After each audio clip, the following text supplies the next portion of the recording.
গৌৰৱ কৰিব আনিব সক্ষম হৈছে, কেনেকুৱা লাগিছে অঞ্চলবাসী? অত্যন্ত আমি সুখী।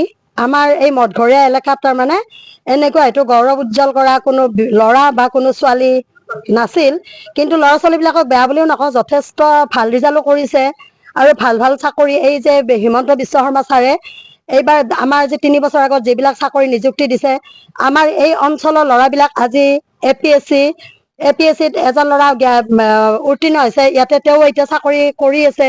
তেওঁ কিন্তু ৰাতিপুৱাই এই ল'ৰাজনৰ খবৰ লৈছে, মোক সুধিছে ফোন কৰি যে বিন্দু বাইদেউ উদয়ন পথ শিৱনগৰত ইমান সুন্দৰ ৰিজাল্ট, বৰ ভাল লাগিছে। তেওঁ কিন্তু প্ৰথম মোক খবৰ লৈছে।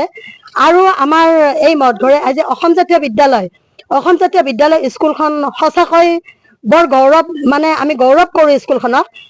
যদিও আমাৰ নিজৰ ল'ৰা ছোৱালী পঢ়া নাই, যিবিলাক ল'ৰা ছোৱালী পঢ়িছে যথেষ্ট ভাল ৰিজাল্ট। আৰু যিজন এইবাৰ এপিএছচি তেওঁ অসম জাতীয় বিদ্যালয়ৰে ষ্টুডেণ্ট। আৰু আমাৰ এই নামটো কি আছিল, ইয়াৰ নামটো আমাৰ নমিতা বৰদলৈ বাইদেউৰ এই ল'ৰাটো এইবাৰ মেট্ৰিকত যে আমাৰ অসমত ছেকেণ্ড ডিভিজন ষ্টেণ্ড কৰিছে। গতিকে আমি উদয়ন পথৰ ৰাইজ আমি অত্যন্ত সুখী। আমাৰ ওচৰ চুবুৰীয়া মানুহখিনি সঁচাকৈ দুখীয়া, যদিও দুখীয়া আমি তেওঁলোকক অলপ গুৰুত্ব দিওঁ ওচৰ চুবুৰীয়া হিচাপত। বাইদেউ বা দাদা দুয়োজনে আমাৰ ডিউটিত গুচি যায়, কোনো নাথাকে। আজি যেনেকৈ তেওঁলোকৰ ঘৰত এনেকুৱা তালা মাৰা, এনেকৈ সদায় থাকে তেওঁলোকৰ এনেকৈ তালা মাৰা। তেওঁলোকে ডিউটি কৰে, যাবই লাগিব। আৰু বাইদেউ সেনেকে ঘৰত নাথাকে, নাইট ডিউটি কৰে, 15 দিন 20 দিন এনেকৈ নাইট ডিউটি কৰে। গতিকে এওঁ ল'ৰাটোৰ দৰে যেন প্ৰত্যেক ল'ৰা ছোৱালী এনেকুৱা হয়, আমি সেইটোৱে আশা কৰো। খেলা ধূলাটো আছে, তবলা বা গান চাৰিওফালেদি খেলা ধূলা গান পঢ়া শুনা কোনোফালেদি মানে কম নাই, ইহঁত কোনোফালেদি কম নহয়। ব্লেক বেল্ট পাইছে ক্ৰিকেটত, তেওঁ কেৰাটিটো পাইছে, কেৰাটিত পাইছে। গতিকে যথেষ্ট ভাল ল'ৰা। আৰু মানে আমি কি বুলি যে তেওঁক প্ৰশংসা কৰিম। ৰাতিপুৱা আহিছিলো, আমি সম্বৰ্ধনা জনাব আহিছিলো, তেওঁক লগ নাপালো।